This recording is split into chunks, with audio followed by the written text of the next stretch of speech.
அஸ்ஸலாமு அலைக்கும் எவ்ரிவான். இன்றைக்கி எங்களுடைய வீட்டில் நோன்பு திறக்கிறதுக்கு இறைச்சி கஞ்சி காய்ச்சினன். அதுக்கு பிறகு ரொட்டி, கோழிக்கறியில் ரொட்டி சுட்டு, அப்புறம் தங்கச்சி வந்துட்டாங்க வீட்டுக்கு நோன்பு திறக்கிறதுக்குண்டு. அப்புறம் நாங்கள் எல்லாருமா சேர்ந்து உட்காந்துருந்து சந்தோஷமாக நோன்பு திறந்தோம். அல்ஹம்துலில்லாஹ் 25 நோன்பு நல்ல மாதிரியாக போயிட்டு, இன்னும் 5 நோன்பு தான் இருக்குது. அதுவும் நல்ல மாதிரியாக போயிடணும். மாஷா அல்லாஹ்.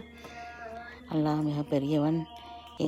நாங்கள் பிடிச்ச நோன்பு எல்லாத்தையும் நல்ல மாதிரியாக ஏற்றுக்கொண்டு எங்களோட துஹாக்களையும் கபூல் பண்ணி தரணும். யா அல்லாஹ், எங்களோட நாட்டங்களை நிறைவேற்றி தரணும். அல்ஹம்துலில்லாஹ். வலைக்கும் சலாம் வரஹ்மத்துல்லாஹி வபரகாத்துஹு. இன்னொரு வீடியோவில் சந்திக்கிறேன். பாய்.